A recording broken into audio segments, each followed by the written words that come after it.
Ouvem bem? Sim, ótimo. Boa tarde a todos, em sala e também lá em casa. Bem-vindo à primeira sessão do ciclo de conferências do Learn and Share da Católica Lisbon. O meu nome é Rita Justo, eu sou editora da PME Magazine, uma revista dedicada a dar voz às PME de todas as empresas portuguesas, na verdade. Em nome da revista, agradeço à Católica Lisbon o convite para estar aqui convosco a moderar esta sessão. Esta sessão vai ser dedicada, como sabem, a um modelo de internacionalização do Grupo Naveiro no contexto de pós-pandemia. Sem mais demoras, e já podemos aqui em alguns minutos, vou dar então a palavra ao professor Miguel Ataíde Marques, que é vice-reitor da Universidade Católica e professor responsável pela equipa académica de International Business. Está connosco via Zoom. Muito obrigado, muito boa tarde a todos. Seria um prazer estar aí convosco, maior do que eu estar aqui à distância, mas realmente hoje não estou em Portugal, mas não queria deixar também de acompanhar este trabalho e esta troca de ideias que se vai passar aqui no nosso seminário, nesta conferência. Esta conferência integra-se num projeto da Católica Lisbon, que é, como sabem, a plataforma para a internacionalização. Foi lançada há menos de um ano, concretamente no final de março do ano passado, e está a trabalhar a toda a força com as empresas que participam neste momento neste projeto, e o objetivo desta reunião e de outras conferências que se seguirão nas próximas semanas tem a ver com partilhar aquilo que vai sendo construído nesta relação entre a universidade e as empresas. Este projeto é um projeto de ação, é um projeto de mudança da realidade, é um projeto que pretende, nesta relação entre a universidade e o mundo real, que a universidade serve, podemos construir em conjunto aquilo que é o caminho para se fazer acontecer os grandes desafios que as nossas empresas têm, defrontam, e aquilo que são também os grandes desafios da economia portuguesa. O nosso propósito é, pois com certeza as teorias estão dominadas, os diagnósticos económicos e sobretudo os macroeconómicos estão feitos, o que falta é a ação. E é, digamos, esta comunhão entre a Universidade Católica e as empresas que se pretende atingir, no fundo é este objetivo que se pretende atingir, que é o objetivo da ação. Nós estamos a trabalhar no domínio da internacionalização. É sabido que a internacionalização é um tema fundamental, porque a internacionalização é a chave do crescimento das empresas. E para que as empresas se possam sustentar no longo prazo, elas têm que crescer. Uma empresa que não cresce é uma empresa que está condenada a médio, longo prazo. E, portanto, digamos que o crescimento das empresas é fundamental para a sua sustentabilidade no longo prazo, é fundamental para a economia e esse crescimento só se faz, sobretudo num país, num mercado, como são na generalidade todos os países europeus, mercados com dimensão muito limitada, só se faz a partir da internacionalização. Ora bem, e é isto que nos ocupa na plataforma, neste projeto do International Business Platform, Católica Lisbon International Business Platform, é isto que nos ocupa. E isto que nos ocupa parte de um princípio que é uma insuficiência que nós temos. Nós temos uma insuficiência naquilo que é, digamos, a densidade de internacionalização das nossas empresas. Fizemos um caminho notável nos últimos anos, é verdade. Temos hoje empresas com estratégias de internacionalização a correr muito bem. Temos várias empresas que, enfim, um número significativo até que se internacionalizaram. Algumas delas podemos dizer já hoje que são multinacionais, mas há um número muito grande de empresas com capacidade de se internacionalizar que ainda não o fizeram, porque vão encontrando dificuldades que não têm sido resolvidas.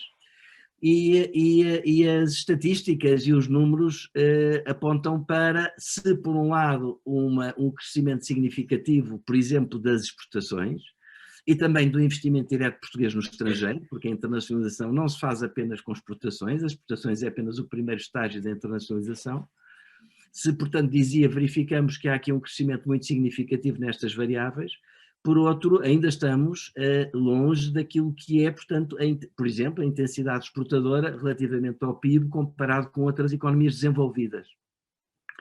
Nós tivemos aqui um crescimento muito significativo, eu diria até espetacular, nos últimos 10 anos, entre 2009 e 2019, antes da pandemia. Crescemos, por exemplo, em termos de exportações de bens, 85%. Nestes 10 anos crescemos 85% em exportações de bens. Crescemos em exportações de serviços, para o qual o turismo contribuiu essencialmente 109% neste período. E isto é um balanço muito importante, é, digamos, um movimento muito importante. É claro que caiu, como não podia deixar de cair, no ano 2020, que foi o primeiro ano da pandemia. Já houve uma recuperação no ano passado, 2021, sobretudo notada no quarto trimestre. As expectativas que temos, ou tínhamos para este ano, são muito positivas. Eu diria tínhamos porque, enfim, o que está a acontecer hoje em dia, hoje no dia de hoje, entre a Rússia e a Ucrânia, suscita enormes preocupações e será muito difícil nós prevermos o que vai suceder nos próximos dias e nas próximas semanas. Mas digamos que temos que olhar numa perspectiva de longo prazo e temos que ver como é que as empresas podem sair desta relativa dificuldade que têm em passar fronteiras de uma forma robusta e também, de alguma forma, diversificarmos aquilo que é o padrão do comércio internacional a partir de Portugal. Apesar dos números positivos que eu referi, continuamos a ter algumas dificuldades estruturais que importa resolvermos. Por exemplo, o facto de nos últimos 20 anos a nossa concentração de exportações na União Europeia não se ter modificado, o facto de ainda hoje 50%, metade das nossas exportações de bens se concentrar em apenas 3 países, que é a Espanha, a Alemanha e a França, o facto de 30%, quase 1/3 das nossas exportações, provir de apenas 2 setores, que é o da metalomecânica e da indústria automóvel, e portanto tudo isto significa que temos uma enorme oportunidade para crescer. Por exemplo, veja só esta questão de 50% das nossas exportações estarem concentrados em 3 mercados da União Europeia. O que é que isto representa em termos de oportunidades em todos os outros países, em todo o resto da União Europeia, em todo o resto do mundo? Aliás, se nós nos compararmos com outras nações com vocação exportadora, o que verificamos é que Portugal ainda tem um déficit na balança comercial, sobretudo em termos de bens, isto é, nós importamos mais do que exportamos. E se nós virmos que as nossas importações estão dimensionadas ao tamanho do nosso país e à nossa população de pouco mais de 10 milhões, vemos facilmente quanto há por explorar, porque só realmente nós, quando tivermos exportações muito acima daquilo que são as nossas importações de bens, é que podemos dizer que realmente nos estamos a dimensionar para além daquilo que é a escala do nosso próprio país. E, portanto, os desafios são enormes, mas as oportunidades estão cá. Ora bem, como é que se faz este movimento internacional? Pois este é o tema do nosso workshop hoje, e é também, digamos, o tema do dia-a-dia do trabalho que desenvolvemos na plataforma de internacionalização. Estamos a falar em necessidades de capital, é verdade, necessidades de capital para investimento não só em ativos fixos, mas também em capital humano e em inovação. É necessário capital para a internacionalização, mas é também necessário talento, pessoas capacitadas para ajudar as empresas a crescer e para além disso é necessário que a empresa tenha clareza no seu desenvolvimento estratégico, que tenha uma governance que acolha e que seja robusta no apoio à internacionalização e depois, com certeza, liderança. Nós estamos a trabalhar, nós na Universidade Católica e Católica Lisbon, estamos a trabalhar com os responsáveis das empresas, ao mais alto nível, para resolver estas dificuldades e com resultados interessantes. Tenho o privilégio de coordenar cientificamente esta equipa, que é gerida, sob o ponto de vista executivo, pela Margarida Ramalho, e temos também na nossa equipa o Nuno Silva Ribeiro, o José Maria Rego, o professor Francisco Proença Garcia, para além de outros colaboradores que vamos agregando consoante as necessidades. É uma equipa, de facto, que me orgulho de poder estar a trabalhar, com quem me orgulho de poder estar a trabalhar, e dito isto, passo então o floor ao nosso moderador e aos nossos convidados, não deixando de agradecer a sua presença nesta reunião, e para além de já ter agradecido a presença de todos aqueles que nos estão a acompanhar. Muito obrigado. Obrigada, Miguel Ateneu Marques, professor Miguel Ateneu Marques, vice-reitor da Universidade Católica. Eu então passava a palavra à professora Margarida Ramalho, que é diretora executiva e fundadora da International Business Platform da Católica Lisbon. Força. Obrigada, Rita. Boa tarde a todos. Eu penso que o professor Miguel Ateneu Marques não podia ter feito melhor introdução. Ficamos muito contentes por logo no início da sessão termos recebido este agradável comentário relativamente à equipa, estes textos de muita energia, porque este projeto precisa de muita energia. E eu penso que é sobre isso que nós vamos falar, porque começamos aqui exatamente por este ponto do call to action. E este call to action, nós todos conhecemos os diagnósticos, eu tenho o gosto de ver aqui rostos de alunos nossos de introdução à gestão do primeiro ano, de International Management e alguns alunos de mestrado que estão em Strategic Consulting. Temos executivos seguramente das empresas em casa a acompanhar-nos, e isto tem que ser um call to action para todos. Porquê? Porque vocês estão completamente cientes dos desafios todos. Nós falamos isto nas aulas, falamos isto nos cursos de executivos, os mídia falam disto de forma abrangente. E nós costumamos começar o nosso curso de International Management a dizer que há 3, 4 anos atrás tivemos que adaptar os materiais todos porque era o Brexit, e depois adaptámos os materiais todos porque era enfim, a força de músculo entre os Estados Unidos e a China e o reshoring de todas as cadeias de valor. Depois vieram 2 anos de pandemia. E hoje, neste momento, estão a dar as notícias todas sobre a entrada da Rússia na Ucrânia, e enfim, estamos todos a par desta situação.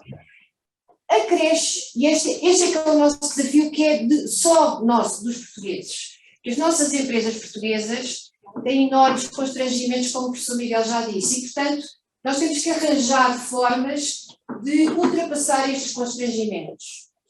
E a plataforma surge exatamente de muita vontade de fazer diferente e fazer de forma inovadora, agregando as forças de todos. E daí que nós pensámos nesta lógica do International Business Platform, exatamente para agregar não só o conhecimento académico, mas também o conhecimento de experiência de quem está no terreno diariamente. Porque, como sabem, como nós costumamos dizer, o conhecimento de há 20 anos atrás, de há 10 anos atrás, do ano passado, tem que estar a ser permanentemente atualizado. E há muitas coisas que deixam de ser verdade e deixam de ser aplicáveis. E, portanto, isto está a atingir uma velocidade que nós, Católica, e nesta área do International Business, que temos de estar, de facto, de braço dado com as empresas, e temos a sorte de já ter excelentes empresas connosco desde o primeiro momento. E vamos procurar fazer caminho e explorar sinergias, porque isto tem que ser um projeto coletivo.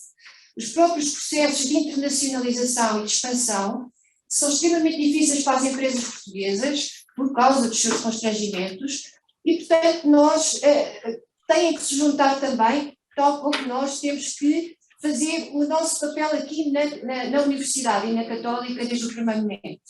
E temos 3 públicos-alvo a quem nós dirigimos esta iniciativa. Desde logo, queremos promover as competências de primeiro nível das empresas, dos empresários, falamos dos empresários das PMEs, muito precisam, mas as grandes empresas também precisam. E precisam porque, à medida que a empresa vai crescendo, os desafios são outros, mas estão lá. E, portanto, é um desafio constante, Porque quanto mais exposição internacional temos, quanto maior é a dimensão da organização, mais estruturação, mais estratégia, mais, enfim, necessidade de regimentar toda a equipa em torno de um caminho e de uma ideia e de um propósito. Isso é extremamente importante. As startups ou as pequenas empresas em que o núcleo reúne 5, 6, 10 pessoas é mais fácil de levar. Quando as organizações são grandes, torna-se mais difícil. E, portanto, nós temos aqui um programa orientado para os nossos alunos, para os Future Leaders, nos seus diversos programas. Começámos já o ano passado com o programa de mentoring de verão, sempre orientado para desafios de International Management. Vamos hoje ouvir falar na área de Strategic Consulting, International Management, quem está connosco também, já tive sessões de guest speakers e casos de empresas portuguesas em aula, etc. E do lado das empresas temos o Raise the Bar, o C-Level Fast Learning e o Learn and Share. São 3 programas, eu levaria o resto do tempo a falar de cada um deles, mas vou passar aqui a palavra ao Nuno Ribeiro, que nos vai apresentar o programa Learn and Share, que tem a ver exatamente com o tema da nossa, e é o lançamento da nossa biblioteca de casos, é hoje o primeiro dia que estamos a divulgar, mas passo a palavra ao Nuno Ribeiro. Muito obrigada.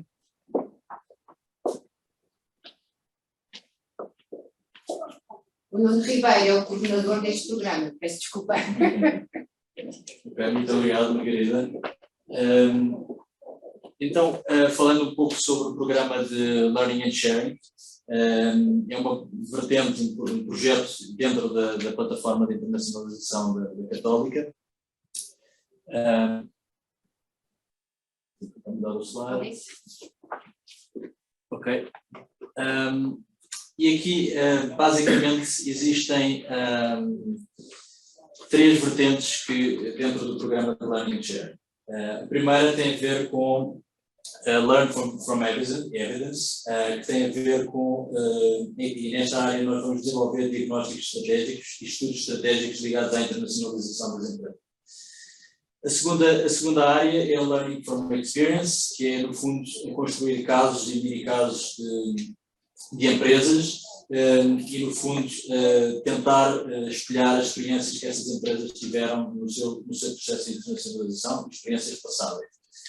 A terceira área é esta Learn from Scenario Analysis, que, no fundo, aí vamos construir casos de estudo com uma perspectiva mais de futuro.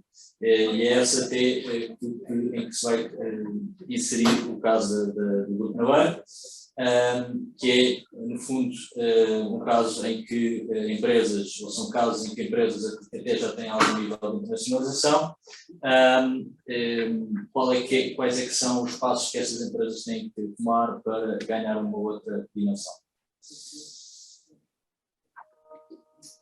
Depois, para construir isto tudo, nós temos 2 etapas principais. A primeira é o diagnóstico estratégico. Nós contactamos com empresas que têm estes desafios de internacionalização e, no fundo, fazemos um diagnóstico de quais é que são os principais gaps e quais é que são as principais necessidades dessas empresas em termos de internacionalização. Efetuamos esse diagnóstico estratégico, identificamos quais é que são os learnings também que podemos retirar do caso da empresa e, a partir daí, construímos case studies. Todos estes case studies têm como base a perspectiva de internacionalização e inserem-se, então, num laboratório de diagnóstico e estudos estratégicos que nós temos dentro da plataforma. Quais é que são os principais temas que serão abordados? No fundo, são todos aqueles temas que são relevantes para as empresas e que são coincidentes também com os temas que são estudados aqui nesta universidade. Nós podemos, aqui do lado esquerdo, provavelmente muitos alunos que estão aqui presentes reconhecerão alguns temas que são estudados, por exemplo, na cadeira de International Management, e que são temas que muitas vezes são muito relevantes e são muito importantes para as empresas conduzirem a sua internacionalização de forma bem sucedida. Depois, para além destes temas, teremos um foco, em cada caso, teremos eventualmente foco geográfico. Há empresas que são mais focadas em expandir-se para uma determinada região do mundo, há empresas que se querem tornar empresas globais, ou há empresas que analisam ou têm experiências passadas em países específicos e são países que nós iremos analisar. Em termos de divulgação, nós começamos hoje com esta conferência em que vamos debater os desafios organizacionais e modelos de internacionalização do Grupo Nabeiro. Em abril teremos o caso da Small Compal, a experiência da África, sobretudo Angola versus Moçambique, que são casos bastante distintos no Grupo Small Compal. E teremos também, depois em junho, o Grupo Tecnimed, uma empresa farmacêutica de referência em Portugal, e vamos abordar o papel das parcerias para a internacionalização. Finalmente, gostava de fazer aqui a transição para o Grupo Nabeiro, no fundo explicar porque é que é importante e porque é que é relevante trabalharmos com o Grupo Nabeiro. É um grupo que tem uma dimensão já bastante relevante, cerca de 400 milhões de euros de faturação anual, em anos normais.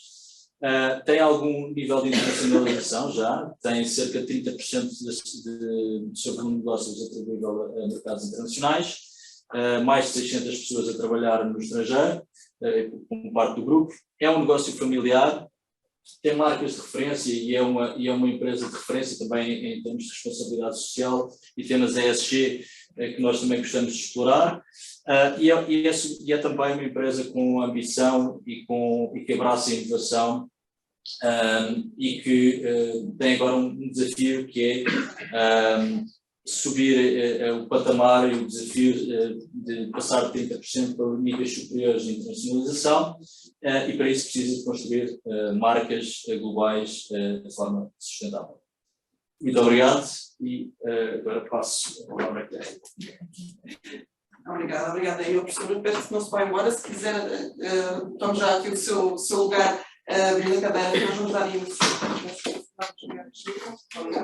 à nossa mesa redonda, e então vou chamar para estar aqui connosco Alberto Pinto, que é diretor-geral dos mercados internacionais do Grupo Nabeiro há 11 anos, passou por empresas como a Procter & Gamble e a Gillette, em Portugal e em Espanha. Vou chamar também Pedro Cabrinda Carneiro, responsável de projetos especiais do Laboratório Internacional Ibérico de Nanotecnologia e do Centro de Carreiras Participativas de Consulting, do programa de mestrado da Católica de Lisboa.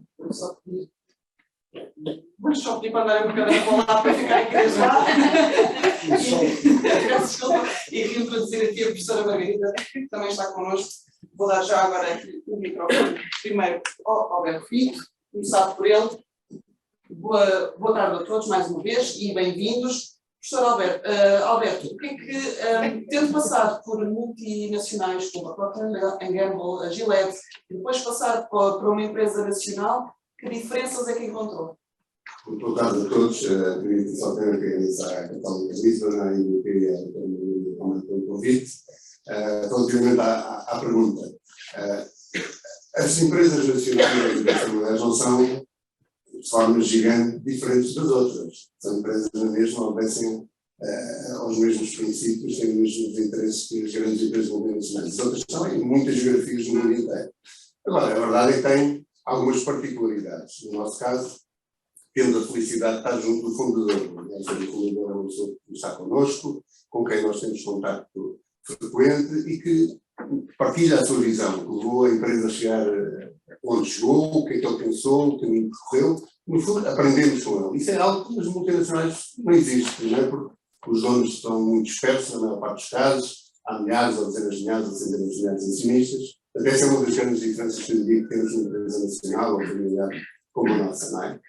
Depois temos outro aspecto que eu acho que é muito relevante, que é a velocidade. A velocidade de uma empresa familiar ou nacional é muito maior.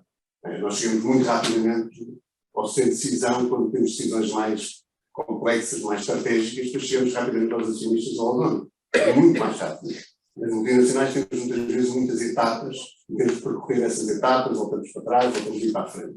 E se calhar a cereja no topo deste bolo todo, pelo menos para mim, é o facto de estarmos, neste caso sendo uma empresa portuguesa, eu trabalho numa empresa que tem produtos portugueses, marcas portuguesas, não é? Nós também temos a capacidade de construir marcas globais. Não temos muitas, mas temos uma enorme capacidade.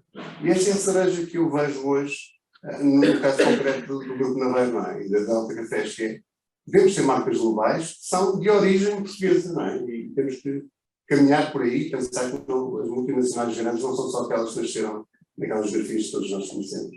Certo. Eu digo um bocadinho também na informação que o professor Silva nos apresentou e que é o conhecimento geral, vocês têm 4.000 trabalhadores, cerca de 600 no estrangeiro, portanto 30% de faturação também no estrangeiro, é uma operação muito grande, certamente muito complexa. Como é que se gera toda esta operação internacional e como é que é possível manter aquela proximidade à casa-mãe e ainda assim desenvolver os mercados de forma tão específica? Bom, acima de tudo é super motivante, não é? Obviamente eu sou aqui de desafio, mas esta é uma empresa que foi crescendo também passo a passo. Nós não crescemos, e essa parte da internacionalização não foi de um dia para o outro, ainda que temos estado desde o início presente na empresa de São Bruno Naveiro, que era querer ter uma empresa que é internacional, mas não seja a nossa localização geográfica do ponto de partida da empresa não está à fronteira, portanto a ambição ibérica existiu desde o dia 1, diria eu, mas fomos step by step andando, não é? Começámos em Espanha, depois começámos para a França, fomos alargando país a país, se quiserem, hoje estamos presentes em 7 países para além de Portugal, e mais, e no total se calhar em 35 geografias mais ou menos espalhadas pelo mundo.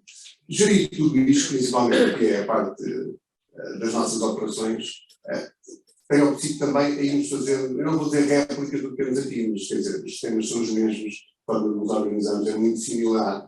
Temos na maior parte dos casos portugueses também lá, que contribuem para esta passagem da cultura e para que a organização não seja uma coisa muito diferente, provavelmente adaptada aos mercados onde está localizada, mas não é, nós queremos uma delta na Suíça e aqui não é uma coisa estratosfericamente diferente do que é uma delta em Portugal, com exceção de que ainda não conseguimos ser do tamanho da empresa portuguesa, queremos lá um dia, mas ainda não estamos lá. Mas, portanto, e depois também temos esta cultura de proximidade que o nosso senador sempre trouxe desde o início, que nós estamos muito próximos dos nossos colaboradores, viajamos muito, não sou só eu, é a estrutura comercial, é o marketing, a área financeira, seja IT, ou recursos humanos, portanto, viajamos muito, isto também é um contacto muito permanente, ainda antes deste desenvolvimento das tecnologias que hoje nos permitem estar tão próximos, não, os Zooms e os Teams, essas coisas todas que nos últimos anos eram um salto gigante, mas antes disso, nós sempre fomos muito presentes, e também no que são os nossos parceiros, indiretos, os distribuidores, ou não somos nós diretamente, também temos por prática viajar muito, estar com eles, e estar com eles, perceber o negócio, acompanhá-los, estar nas reuniões com as equipas deles de vendas, não é uma coisa que nós façamos, e vamos lá um dia, cumprimentamos, como é que está bem, está mal, adeus, vamos embora. Não, vamos, ficamos, passamos uma semana, ou 2 ou 3, quando é necessário, no fundo, olhamos para isto como parcerias, e esta proximidade existe, se calhar, por causa disto, não é? Eu acredito que temos feito. Também parece sim. Professor Nuno Silva Ribeiro, gostaria de lhe perguntar, este primeiro case que vão na acredito no Grupo Naveiro, porquê a escolha e o que é que os alunos vão desenvolver? Ok, porque a escolha, eu dei algumas razões na minha apresentação, e eu acho que o Grupo Naveiro é um exemplo de uma empresa ou de um grupo, que tem desafios muito parecidos com algumas empresas portuguesas. No fundo, são empresas que a nível nacional são empresas grandes, mas que à escala global são empresas de pequena ou média dimensão. E que precisam e que gostariam de dar o salto e atingir níveis de patamares à escala global. E por isso é um caso interessante para nós explorarmos e no fundo adquirirmos conhecimento que depois possa ser transferível para outras empresas e para outros casos de empresas portuguesas. Só uma nota, este não foi o primeiro caso que nós construímos sobre a internacionalização. Houve um caso em 2015 no Small Compound, e estaremos também a trabalhar agora em breve também novamente com a Small Compound, com o Critical TechWorks e com o Grupo Tecnimet. Muito bem. O professor Pedro Brita Carneiro é responsável aqui pela cadeira de Strategic Consulting, que vai estar a desenvolver este case, dar aqui só mais umas notas sobre o percurso do professor Pedro Carreira Carneiro, vice-presidente da Fundação para a Ciência e Tecnologia, membro do Conselho de Administração da ONU também, diretor-geral da Unilever e vice-presidente do Grupo Bertelsmann. Portanto, tem aqui uma vasta experiência também empresarial a nível internacional. O desafio deste case vai ser, portanto, termos uma estratégia de gestão do talento a nível global. Quais são os pontos em que se vão focar os alunos? Bom, começar por... Podes desligar? Boa tarde a todos. Começar por agradecer o convite e dizer que é um prazer, um gosto, uma honra estar aqui a partilhar convosco as minhas opiniões e as leituras que faço daquilo que tive a oportunidade de experienciar até agora. Em relação ao caso, de uma forma genérica, a cadeira de Strategic Management Consulting Projects, aquilo que pretende é simular, num ambiente mais ou menos controlado, um caso real de consultoria. E, portanto, o grande objetivo é expor os nossos alunos atuais e futuros consultores ou profissionais na área da gestão e da economia a situações reais de solução de um caso que interessa ao cliente, neste caso à Delta. É uma cadeira que é uma cadeira eletiva do mestrado de gestão na área de estratégia e consulting e tem tido bastante boa aceitação por parte dos seus clientes, ou seja, neste caso dos alunos.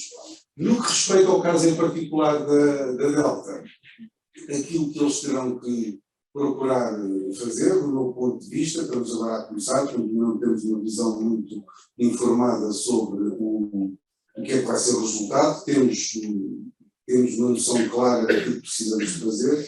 Aquilo que temos que começar por fazer, ou que eles vão ter que começar por fazer, quem faz o trabalho são os alunos, eu apenas os acompanho, é perceber efetivamente quais é que são os valores, os objetivos da estratégia de valorização do talento do cliente, neste caso a Delta, e procurar perceber qual é que é a melhor forma de projetar isso ao longo do seu percurso internacional. Portanto, em primeiro lugar, perceber qual é o ponto de partida, tendo em conta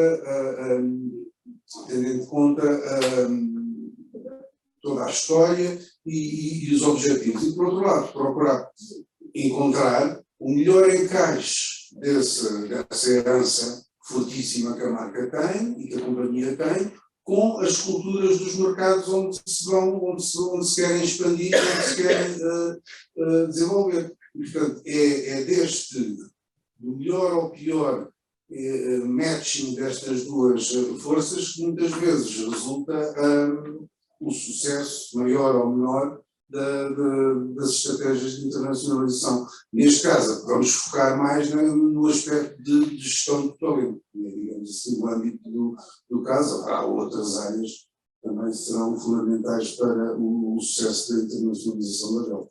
Muito bem. Eu gostaria de perguntar ao Alberto Pinto o que é que as suas expectativas em relação a este caso.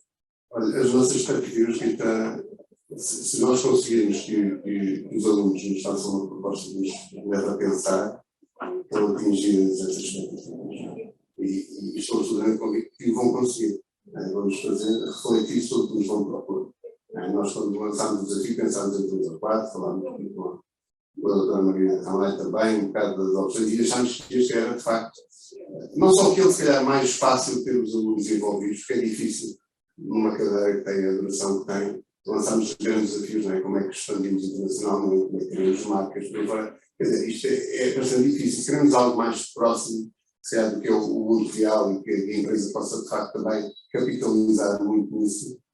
Pensámos que este devia ser um desafio que não é preciso conhecer absurdamente muito sobre a empresa, obviamente tem que ter uma noção que a empresa é da sua história, das marcas por aí fora, mas que é um desafio que nós todos entendemos muito facilmente, não é? Qual é o modelo que a empresa deve seguir de gestão global das pessoas, que é o que o professor vou falar. E isto vindo de um público que tem expectativas de carreira, e muitos deles querem carreira internacional, que gostavam que as empresas fizessem e o que é que estão de encontrar e como é que vem. Portanto, nós vamos ter em primeira mão input de alguém que está no início da carreira e vai estar no início da carreira. Portanto, é um match absolutamente perfeito, e se eles conseguirem, que eu estou convicto que o vão fazer, deixar-nos a pensar, aí está, ou seja, o objetivo atingido.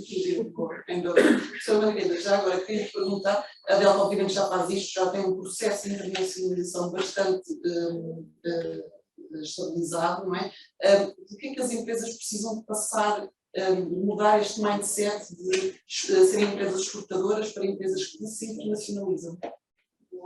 Olha, Rita, não podia ter feito melhor pergunta, porque eu acho que, de facto, nós, em geral, e o ecossistema nacional tem mesmo que mudar esse paradigma. E o paradigma começa-se a mudar mudando a terminologia.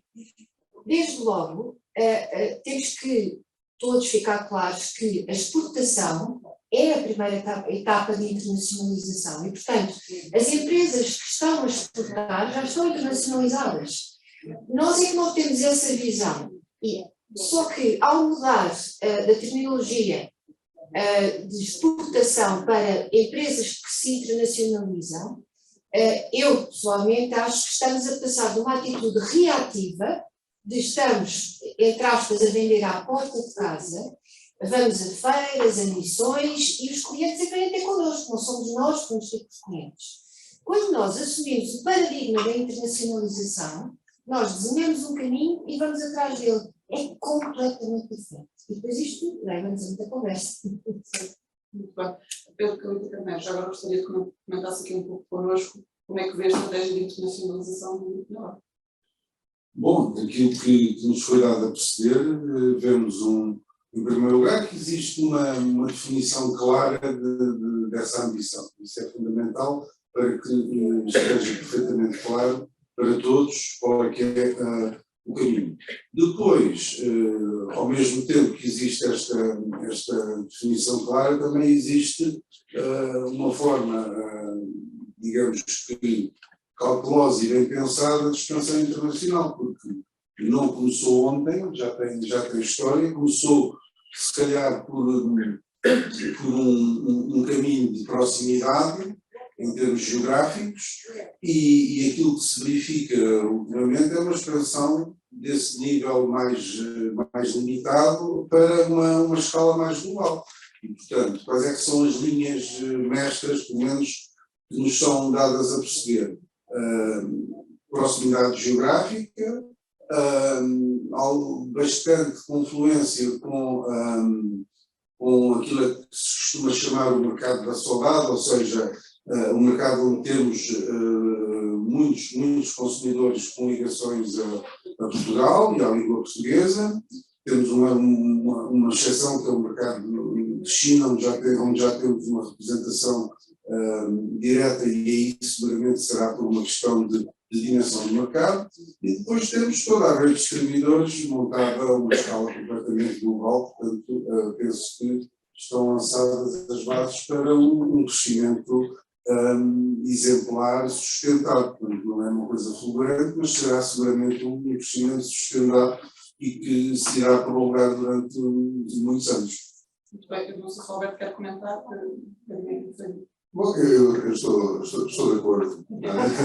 Estou de acordo, eu acho que a nossa estratégia assenta muito nisso, ou seja, foi sempre ponderada, não foi feita à pressa. Este caminho da internacionalização, como a minha dizia cá, também encaixa perfeitamente. Nós não vemos isto como exportarmos como mercados internacionais, precisamente por isso, e a diferença está na criação de marcas. Eu acho que é o que faz a diferença. Exportar, eu assumo muito para ter um contentor e enviar, e não é isso que nós queremos fazer, quer dizer, temos que fazer, mas não é esse é o início, é a etapa inicial, mas queremos construir marcas, não é? Queremos que elas perdurem muitos anos, ou passem pessoas possível lá fora, e os consumidores, quando procuram produtos, procuram a marca, não procuram uma commodity, uma coisa qualquer que não sabem bem quem é que fabrica, nem de facto presente. E este caminho tem sido muito isso. Portanto, nós estamos nesta etapa de continuar a expandir, de acelerar o crescimento, até pelo objetivo que temos de ser uma empresa de top 10 mundial no café, e conjugado com outro grande objetivo que temos, que é estar mais de 60 anos, pelo menos aqui, temos 60 anos de história, e queremos mais de 60, precisamos que para manter as duas coisas, ser uma empresa muito sustentável e que a área internacional cresça, não é? Cresça muito, cresça rápido, mas sempre com os pés assentes da terra, porque isto, há bocado já ouvimos também dizer que somos uma empresa depois com alguma dimensão em Portugal, mas à escala global somos micro.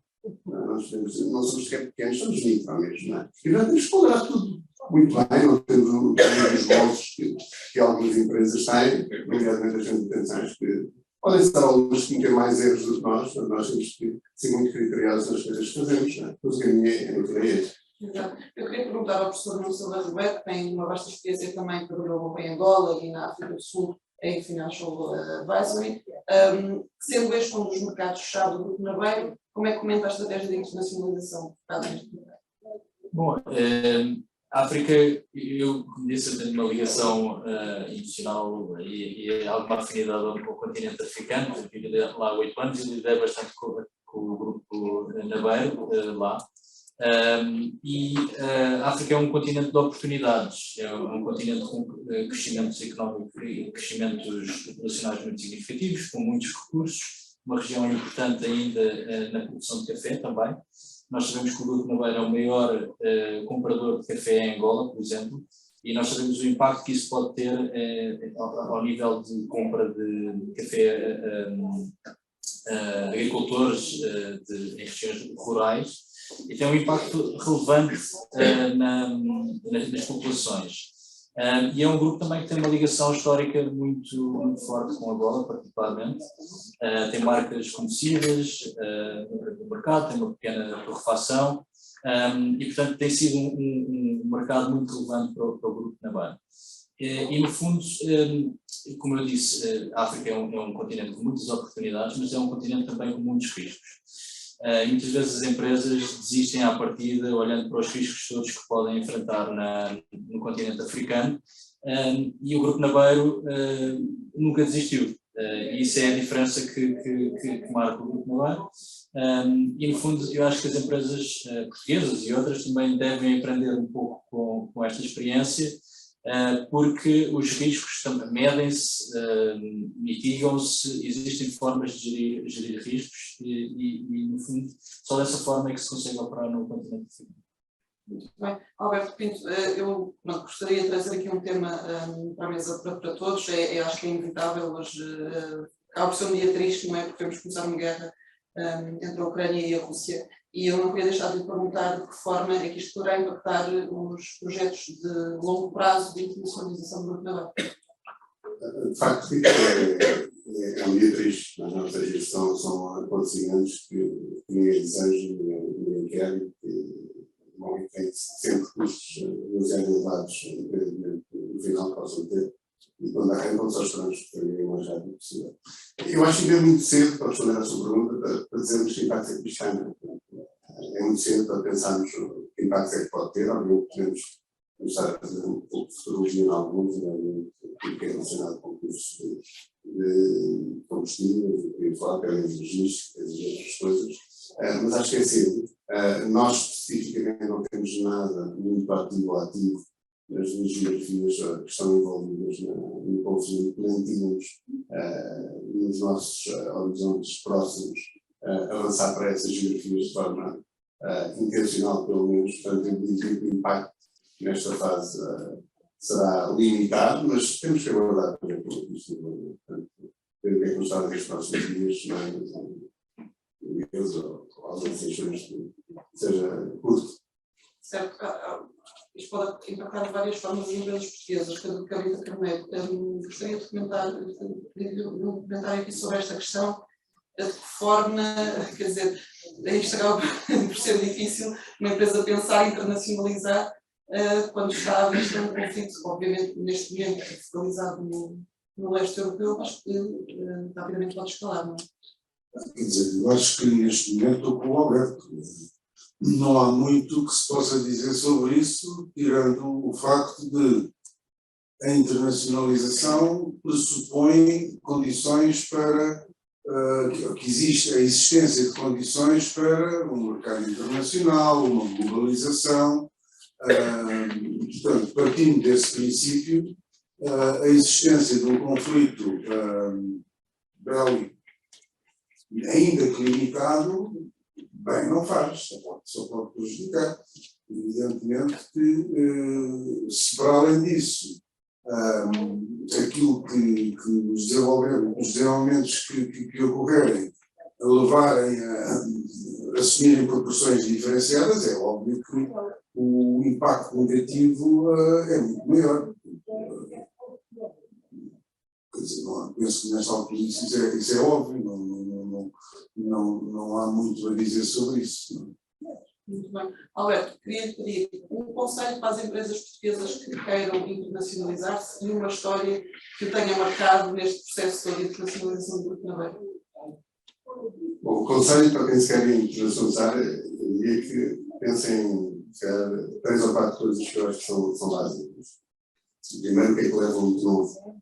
O que é que vão acrescentar ao mercado onde querem ir aos mercados internos?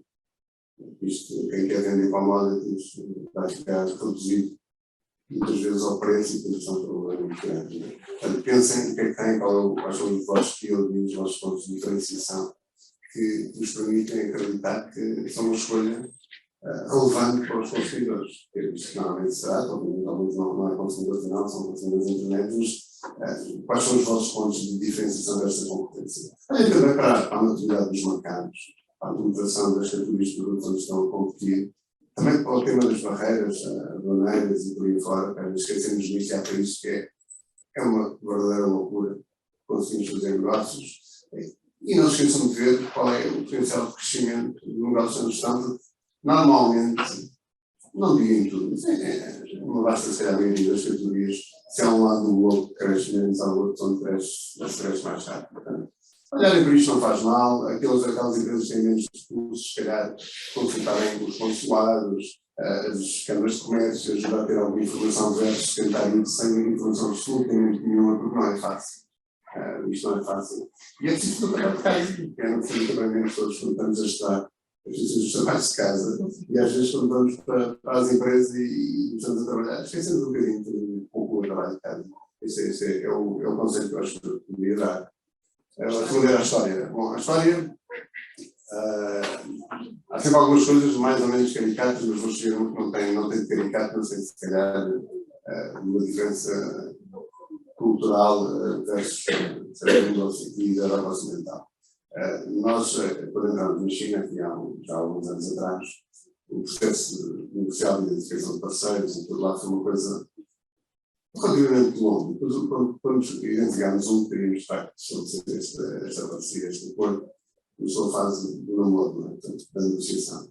Depois para cima, para baixo, para lá e para outro. Uma particularidade que a China tem, ou que os chineses têm, é que há um lado que eu chamaria, vou chamar ritual, mas não entendo isto no sentido negativo, não no sentido positivo, que é as pessoas conhecerem-se, e temos que ir jantar sempre todos, às vezes estamos todos a uma mesa a jantar, coisa que nós, no nosso lado mais da Europa Ocidental, não veríamos tantas vezes, porque assim não houvesse fazer um jantar de celebração, de encontrar uma coisa do género, mas ali tem fases, nós percebemos que estão mais ou menos marcadas, e eu acho que é porque, enquanto nós aqui olhamos muito para o contrato quase como um objetivo e depois atingido, terminam, a sensação que eu acho que fica é que na China não é assim, eles querem relações duradouras, até a forma como eles veem o tempo, não acreditam que a vida é uma coisa diferente, o tempo é uma coisa infinita, e portanto, se o negócio não for feito por nós, já feito pelos nossos filhos ou pelos nossos netos. Isso,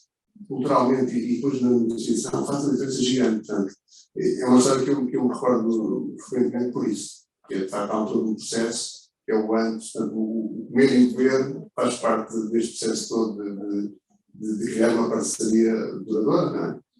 Muito engraçado.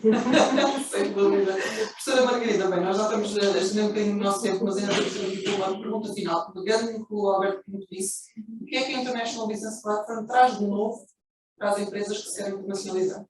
Isso deixar-me de falar tanto tempo. Mas eu vou pegar aqui no exemplo do Grupo Naveiro, porque eu acho que, enfim, a própria conversa que foi fluindo aqui vai-me ajudar a fazer este ponto. Porque nós já ouvimos, eu na apresentação falei do projeto Raise the Bar, o programa Raise the Bar, essa é a nossa âncora de relações de longo prazo, para além do tempo e do horizonte que queremos criar com os nossos parceiros. E eu lembro que no caso do Grupo Naveiro, e foi exatamente há um ano atrás, na nossa primeira conferência, eu própria perguntei ao Dr. Rui Miguel Naveiro qual era a ambição na sequência de 2 acontecimentos, que era o avô dele tinha feito 90 anos nessa semana, o grupo estava a comemorar 60 anos e ele já sendo CEO, portanto, tem já que ter a sua ambição clara. E ele respondeu baixinho e disse assim, tal como o Alberto disse, a marca Delta tem que estar no top 10 mundial. Não há nada. E, de facto, o primeiro passo é ter ambição. Mas depois temos que trabalhar para criar caminho e também aproveitar para fazer aqui outro ponto sobre que o caminho tem imensas pedras, tem imensos, e pedras às vezes gigantes, e pedras que aparecem de um dia para o outro, como esta questão do conflito bélico que estamos a falar hoje. E as empresas não podem parar. Podem, porventura, colocar, enfim, não ter o pé tanto no acelerador da expansão lá fora, mas podem aproveitar, por exemplo, esses tempos para fazer desenvolvimento organizacional interno e preparação, porque depois, quando acelera, é um salto quântico que podem fazer. E, portanto, o que é importante é ter caminho desenhado, é estar atento ao que está à nossa frente e que temos que ultrapassar, e ir vendo, porque isto não é só criar mercado. A organização também tem que ser criada, também tem que ir crescendo e ser preparada, porque o desafio do crescimento internacional é exatamente esse, é ter organização para conseguir responder aos desafios, e isso é competências, é cultura, é motivação, é processos, é muita coisa. Muito bem. Para terminar aqui a nossa mesa redonda, antes de passarmos às perguntas da audiência, professor Moça Barroé, uma palavra ou uma imagem para descrever a International Business Platform? Se calhar, as outras palavras, mais e melhor conhecimento. Muito bem, Alberto Pinto. Parceria colaborativa. O Pedro Carita Carneiro, por favor. Ambição e crescimento. Muito bem, professor Margarida. Eu já sabia que ia fazer essa pergunta, e portanto estou preparada, porque eu acho que o nosso logotipo é ainda muito recente e teve muito debate por trás, qual deveria ser, etc. Nunca mais fechávamos este processo, porque a primeira vez que se faz a identidade de um projeto desta natureza, temos imenso medo de ver. Enfim, eu posso criar já aqui uma célula brutal na sala a dizer que o verde é Sporting, o encarnado é Benfica e o azul é do Porto. Mas não é isso. É o verde de trabalho de casa, conhecimento. A apresentação do Nuno estava toda com verde. O encarnado é a energia positiva, é dinâmica, é garra, é vontade de ir mais além, o tal knowledge to go further. E o azul é a nossa esquadra avançada, que são as nossas empresas parceiras que já estão connosco e que tenho certeza que com elas vamos fazer excelentes casos e vamos conseguir trazer mais empresas para esta plataforma, porque é isso que nós precisamos e acreditamos, e vamos fazer muitas knowledge conferences para partilhar o conhecimento que vamos construir, que não há um caminho rápido, como é óbvio, porque não se faz depressa e bem, nós queremos fazer com boa velocidade, mas muito bem e de forma muito consolidada. Muito bem, uma salva de palmas aqui para os nossos oradores. Obrigada à casa também. A ver se estão a sessão algumas perguntas, não sei quem quer começar, tem algumas perguntas lá em casa, ou na audiência, não sejam tímidos. Esta pode ser a oportunidade da vida se irem fazer um case sobre o Naveiro. Eu sei que temos um aluno que quer fazer uma pergunta. Força. Só um bocadinho para levar aqui o microfone, para sempre a oportunidade de se identificar. Sou o Guilherme e sou um terceiro ano de Gestão Internacional. E a minha pergunta para o Aníbal Pinto, e gostava de saber como é que o facto da Delta ser uma empresa familiar e tem outras preocupações para além do lucro, e a sua conexão também um campo maior, a sua ligação afetiva à vila. De que modo é que esse facto tardou o processo de internacionalização da empresa e com esta situação pandémica se estão dispostos a assumir os riscos de continuar com esta política de internacionalização ou se se vão retrair mais para o mercado nacional? Obrigado pelas perguntas. Eu acho que o facto de ser uma empresa familiar não atrasou nada. Não é? Eu até diria ao contrário. Não só, como eu referi há pouco, a localização geográfica ajudou muito a ter esta ambição internacional. Portanto, nunca se pensou, diria eu, não quero me pôr na cabeça do Sr. Manuel, mas obviamente já falei dele muitas vezes e ele já foi partilhando. Ele sempre viu o mercado como ibérico e não como Portugal, estava a meio dos quilómetros da fronteira. E o facto de ser familiar tem um lado excepcionalmente facilitador na internacionalização, é que os sócios não discutem entre eles, estão muito alinhados. Não é? Quando pensamos em multinacionais, aquilo é uma coisa já, é uma guerra já muito de poderes, quem é que nomeou os administradores, quem não nomeou, que interesse é que defende, se tem um fundo por trás, tem empresas que normalmente depois às vezes nem têm nada a ver com o setor. Aqui não, tem uma família à volta de um fundador com uma visão comum, a família está muito envolvida no dia-a-dia da empresa e portanto foi ajudando sempre o fundador a chegar até onde nós chegamos hoje. Portanto, eu até diria facilitou, facilitou porque de facto não há aquelas discussões de pois eu quero ir para a esquerda ou para a direita, certamente que haverá opiniões diferentes, não tenho a menor dúvida, e há, mas acho que serviu como facilitador. Quanto à pandemia, em momento algum nos inibiu, quer dizer, não nos desviou um milímetro da determinação. A única coisa que a pandemia trouxe foi, atrasou aqui algumas coisas um pouco. Eu pessoalmente acredito que nós estamos a chegar finalmente ao fim deste tema da pandemia, sabendo que também aprendemos com estas coisas, não é? Acho que isso também servem momentos de aprendizagem. Nós também aprendemos que temos que fazer algumas coisas de forma diferente, temos que diversificar mais os negócios, calhar mais rápido, por aí fora, para ter impactos menores, porque crises virão sempre, esperemos que não sejam pandémicas, mas económicas financeiras é tão certo como estamos aqui todos, que vamos viver várias delas nós, e vós bastantes mais, ou seja, isso vai acontecer, faz parte da natureza das coisas. Portanto, não temos um milímetro desviado da nossa determinação, vamos continuar este caminho. Obrigado. Obrigada, Alberto. Não sei se há mais questão da linha. É só um bocadinho para chegar ao microfone.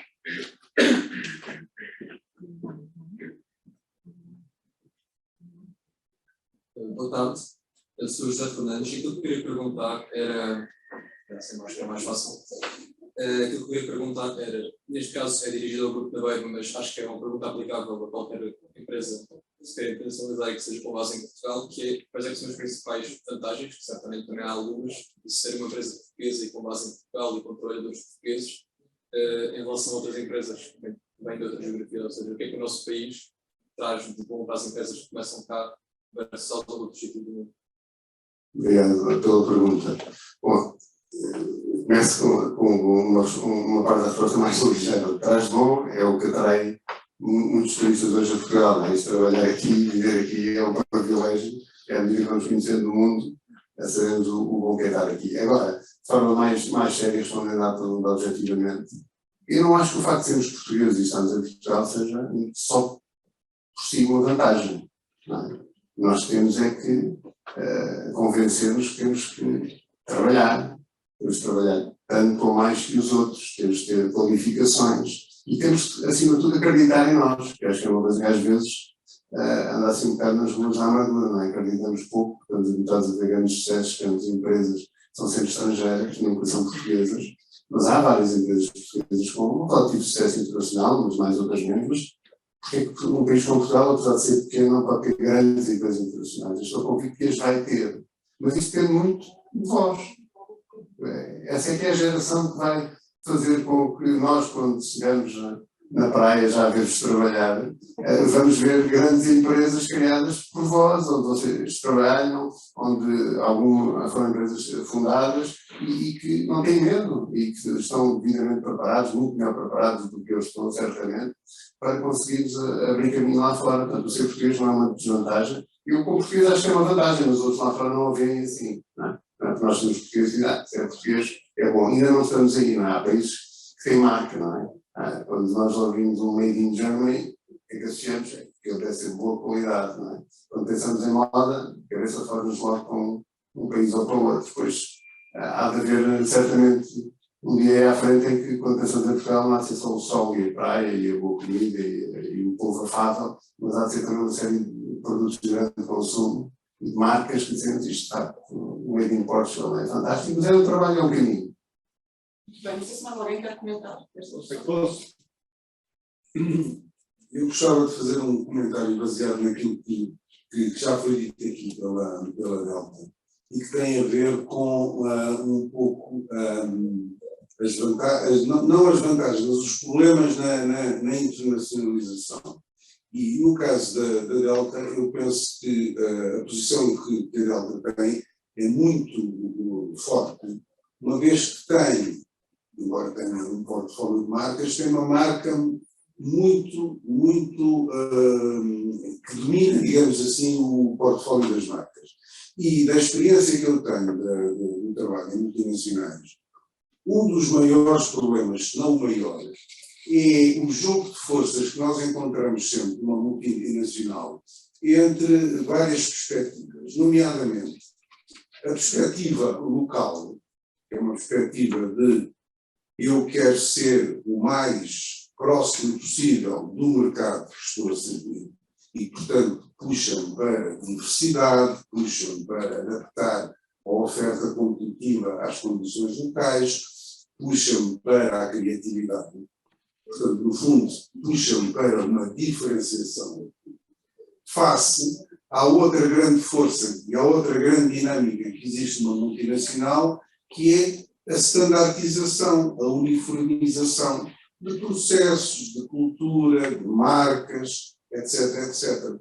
E estas são duas dinâmicas, e vocês podem pensar que isto é conversa, mas não é. Basta pensarem em qualquer marca multinacional que cresceu através de aquisições, acaba por ter um detergente que no mercado A tem uma marca, no mercado B tem outra marca, no mercado C tem outra marca. Num lado tem produtos para pentear, no outro lado tem produtos para higiene oral. Num lado tem margarinas, no outro lado tem gelados. E, portanto, o que é que acontece? Há, na perspectiva da multinacional, sempre uma fortíssima tendência no sentido da simplificação, da uniformização, de ser tudo o mais possível, o mais igual possível, que joga perfeitamente contra a dinâmica local, onde, como eu já referi, para não perdermos muito tempo, a ideia é exatamente o contrário, ser o mais diferente possível. Não, porque o consumidor em Espanha tem uma preferência que não é exatamente igual ao consumidor em França ou exatamente igual ao consumidor na Suíça. Ora, sendo a Delta uma marca que tem, uma companhia que tem, não é uma companhia monomarca, mas é uma companhia que tem uma marca fortíssima e que tem todas as suas ofertas, a maior parte das suas ofertas competitivas debaixo do chapéu da marca Delta, não é? É muito mais fácil a situação internacional, uma vez que não enfrenta este problema. Por outro lado, depois, tem que apenas ter em consideração os aspectos culturais dos mercados onde se insere, é muito diferente. Não sou eu não quero ensinar a missa ao prior, como é lógico, não é?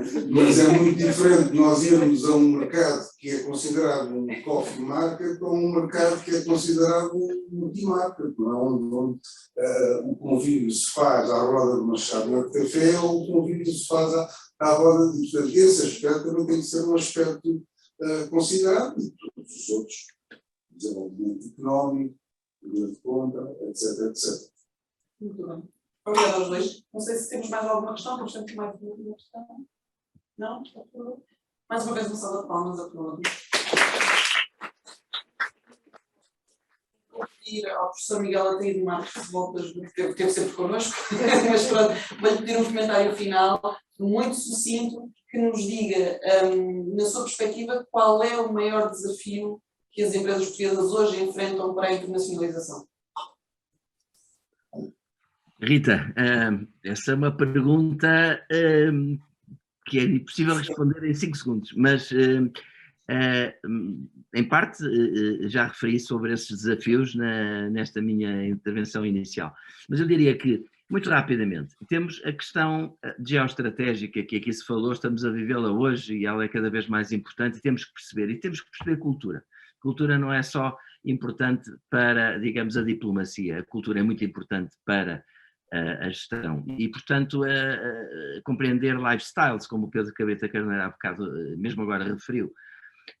Para além disso, desafios que vão crescendo neste momento, o desafio da sustentabilidade das empresas. As empresas têm que ter, de facto, políticas da ESG, têm que se posicionar dessa maneira, mesmo que não tenham, digamos, a necessidade de poder relacionar-se com os seus clientes consumidores.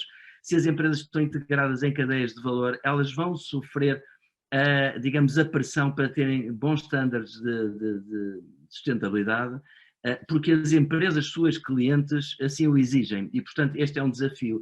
O desafio também da governance, do governo societário que a empresa tem, quando passa sobretudo de familiar para uma empresa mais profissionalizada, é fundamental ter, digamos, uma governance robusta.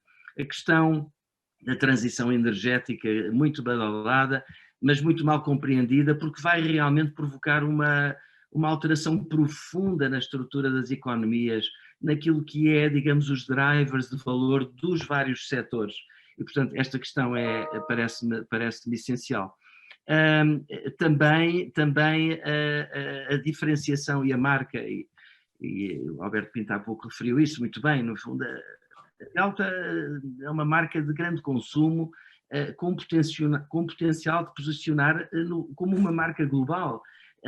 E é uma marca portuguesa e, portanto, no fundo, esta questão aqui da diferenciação é fundamental, sairmos digamos, da concorrência commodity pelo preço para nos posicionarmos em diferenciação. Esse é um desafio antigo, mas não deixa de ser um desafio fundamental hoje em dia.